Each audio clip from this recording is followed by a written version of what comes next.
എലക്ഷനില് നമ്മ വലിപ്പിക്കുന്നുള്ളത് സാഗറിന് നന്നായിട്ട് അറിയാം. രാമനുണ്ണി തോറ്റാലും അയാൾക്കൊന്നുമില്ല, എന്നെ വെട്ടാനൊരു വാള്, അത്രേ ഉള്ളൂ അയാൾക്ക് രാമനുണ്ണി. വെറുതെ തോറ്റാ പോരാ, വെണ്ണീറാവണം.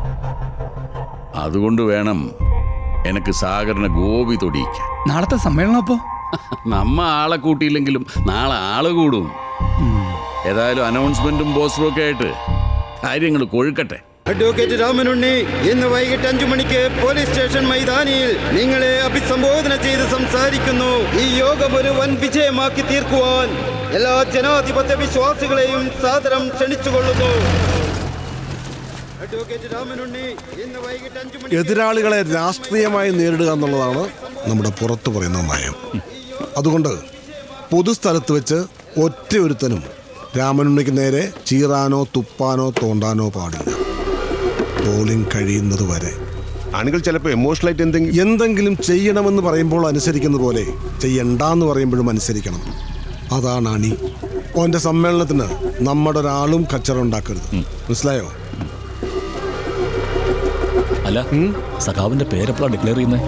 ഓന്റെ സമ്മേളനം കഴിഞ്ഞിട്ട് ഇന്ന് രാത്രി കൃത്യം 8 മണിക്ക് ചെമ്പാറ മൈതാനിയിലെ പടുകൂറ്റൻ സ്റ്റേഡിയത്തിൽ ഏറനാട് സ്റ്റാലിയൻസും തലശ്ശേരി ബ്ലോക്ക് ബസ്റ്റേഴ്സും. എന്നാടോ ഇതിന്റെ ഫൈനല്? ഈ 16-ന്.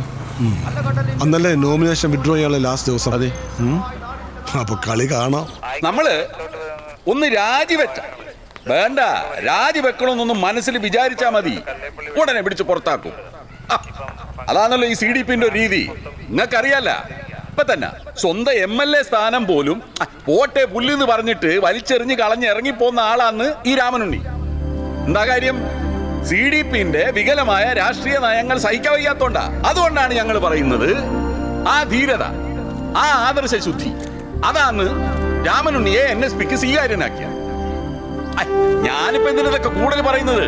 ഇനി രാമനുണ്ണി നിങ്ങൾ സംസാരിക്കും.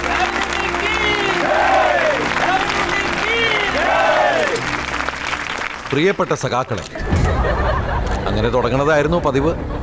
ഇന്നിപ്പോ ഒരു ദിവസം അങ്ങനെ തുടങ്ങിയാലും കുഴപ്പമൊന്നുമില്ല. ഇവിടെ കൂടിയിരിക്കുന്നവരിലധികവും അവരാണല്ലോ. ഇത്ര വലിയ ജനക്കൂട്ടം കണ്ടപ്പോ തോമസ് ചാക്കോ പറഞ്ഞു, തനിക്കിവിടെ വലിയ ജനസമ്മതിയാണല്ലോ. എന്നെ തൂക്കിക്കൊല്ലണമെന്ന് കേട്ടാൽ അത് കാണാൻ ഇതിൽ കൂടുതൽ ആളുണ്ടാവുമെന്ന് ഞാൻ. ശരിയല്ലേ? എനിക്കൊരു പേരിട്ടത് എൻ്റെ മുത്തച്ഛനാണ്, രാമനുണ്ണി. ഒരാഴ്ച മുമ്പ് TV ചാനലുകളുടെ മുമ്പിൽ നിന്ന് എൻ്റെ അമ്മ രണ്ടാമതൊരു പേരിടൽ കർമ്മം നടത്തി. പുതിയ പേര് വർഗവഞ്ചകൻ. ഇതിപ്പോ രാമൻ, കൃഷ്ണൻ, ബാബു, വർഗീസ്, മുഹമ്മദ്, ശശി, ഇതൊക്കെ ഒരാൾക്ക് മാത്രമുള്ള പേരാണോ? അല്ല. വർഗവഞ്ചകൻ എന്ന പേര് ഇതിനു മുമ്പും പാർട്ടിക്കാർ ഒരുപാട് പേർക്ക് ചാർത്തി കൊടുത്തിട്ടുണ്ട്. ഇന്നിപ്പോ രാത്രി ഞാൻ വീട്ടിലെത്തുമ്പോ അമ്മ വിളിക്കും, മോനെ വർഗവഞ്ചക, കഞ്ഞികാലായി വന്ന് കുടിക്കാന്ന്. അമ്മമാരെന്ത് വിളിച്ചാലും അത് കേൾക്കാൻ ഒരു സുഖ അല്ലേ? എന്താണ് ഞാൻ ചെയ്ത സംഘടനാ വിരുദ്ധ പ്രവർത്തനം? പുറത്ത് പറഞ്ഞ് പുകിലാക്കണ്ടെന്ന് കരുതിയാണ് ഞാൻ ഇതുവരെ ഒന്നും ഈ പത്രക്കാരോട് പറയാതിരുന്നത്. പക്ഷെ ഇപ്പൊ വർഗവഞ്ചകനായതുകൊണ്ട് പറയാലോ. പശുവിന്റെ അകിട്ടിൽ ബ്ലേഡ് വെക്കാൻ നോക്കിയ കറവക്കാരനെ തല്ലണോ വേണ്ടയോ?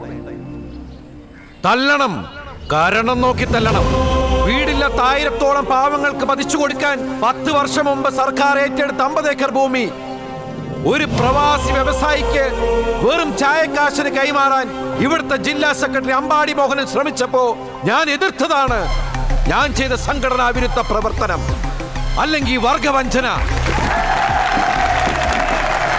തിണ്ടിത്രം കാണിച്ച് അടി കൊടുക്കാതെ വിടരുതെന്ന് സഖാവ് രാഘവൻ പറഞ്ഞിട്ടുണ്ട്.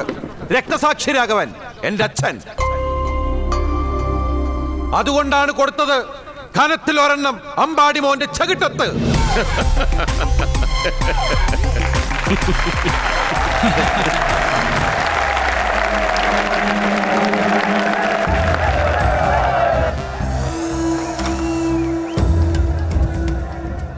മാക്സിമം സഹാക്കളെ കൂടണം.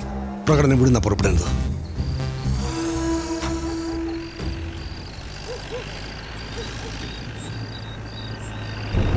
ഇവിടെ അതിനെക്കാട്ടിയും വലിയ പ്രശ്നമാണോ ഭാര്യയെ? താൻ കിടന്നോ, ഞാൻ വന്നോളാം. Okay. CDP Ayikkara area committee ഓഫീസിൽ 500 പേർ ഒത്തുചേർന്നിട്ടുണ്ട്. പർപ്പസ് എന്താണെന്ന് വ്യക്തമല്ല. കൺട്രോൾ കോളിംഗ് രാമൻ ഉണ്ണിയുടെ വീട്ടിലേക്ക് ചേർന്ന് പോകാൻ തീരുമാനമെന്നാണ് അറിയുന്നത്. നമ്മുടെ വീടിന്റെ മുമ്പില് പാർട്ടിക്കാരുണ്ടാവില്ലേ? പിന്നെ കുറച്ചു പേരുണ്ടാവും. ഈ പാനു സാർ വിചാരിക്കാതെ ഒരുപാട് പേരെ കിട്ടില്ല. പോലീസ് പുറകിലുണ്ടല്ലോ.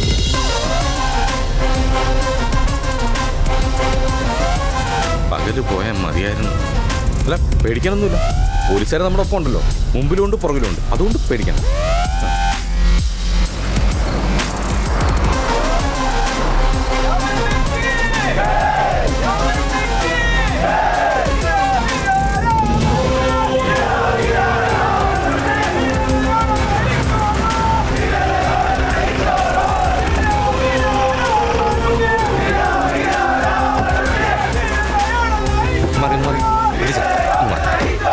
നിക്ക്, ഒരു CDP ഏരിയ കമ്മിറ്റി മെമ്പറുടെ വീടല്ലേ, ആദ്യം ഞങ്ങൾ കയറി ഒന്ന് നോക്കട്ടെ, എന്നിട്ട് മതി. പ്രൊട്ടക്ഷനൊക്കെ പുറത്തു മതി. അകത്തായാലും പുറത്തായാലും പ്രൊട്ടക്ഷൻ ഞങ്ങളുടെ ജോലിയല്ലേ. സോറി. അമ്മയുടെ അകട്ടിൽ പ്രൊട്ടക്ഷൻ കൊടുക്കാൻ ഒരൊറ്റ ഒരുത്തൻ ഈ പടി ചവിട്ടി പോരുത്. കയറി വേണം.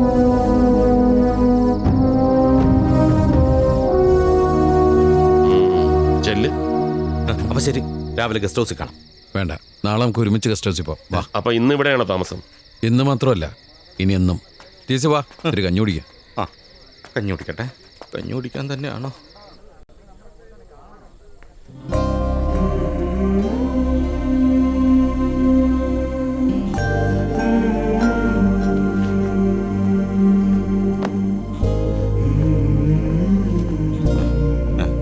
നമസ്കാരം. ഇവനെന്താടാ ഇവിടെ? ഞാൻ സെക്രട്ടറി ആണമ്മേ, യൂത്ത് വിങ്ങിന്റെ state general secretary. Secretary youth wing ഒക്കെ പുറത്ത്. താങ്ക് യു അമ്മേ, thank you very much. TC, താൻ പുറത്ത് വെയിറ്റ് ചെയ്യ്, പറഞ്ഞിട്ട് പോവാം.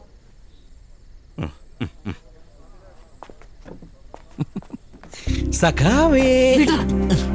എന്നാ വേണ്ട, നല്ല വിശപ്പുണ്ട്. ദാ എടുത്തു വെച്ചിട്ടുണ്ട്.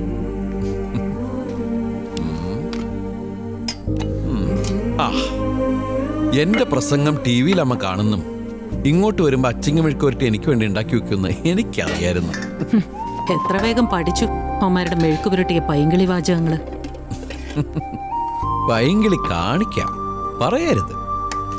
മുലകൂടി മാറി മിണ്ടാൻ തുടങ്ങിയപ്പോൾ മൂലധനവും കമ്മ്യൂണിസ്റ്റ് മാനിഫെസ്റ്റോ ഒക്കെ ആയിരുന്നല്ലോ ഞാൻ പറഞ്ഞിരുന്നത്. ഞാൻ അതൊന്നും വായിച്ചിട്ടില്ല, അതിനുള്ള ബുദ്ധി ഉറച്ചിട്ടില്ല. അമ്മ ഇതൊക്കെ വായിച്ചുണ്ടോ സഖാവേ? ഞാൻ വായിച്ചിട്ടില്ല, വായിച്ചു കേട്ടിട്ടുണ്ട്. വിശദീകരിച്ചും തന്നു. നിന്റെ അച്ഛൻ നിന്നെ പ്രസവിക്കുന്നതിന് കുറച്ചുനാൾ മുമ്പ് മോൻ ഗർഭപാത്രത്തിൽ നിന്നേ തുടങ്ങട്ടേന്നായിരുന്നു വാചകം. വളർന്ന് വലുതായി ഉജാലെ മുങ്ങി നിൽക്കല്ലേ സഖാവ് മകൻ. കുഞ്ഞായിരിക്കുമ്പോ അപ്പി വാരി കളിക്കും, വളർന്നാ ചെയ്യാറില്ലല്ലോ. തന്തയ്ക്ക് പറക്കാത്തവൻ.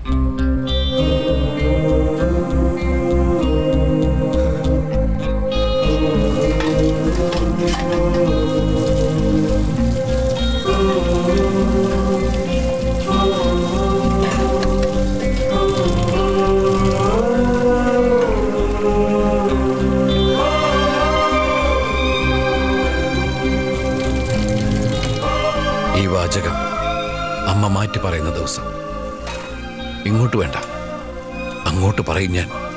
ഒരു ലാൽ സലാം.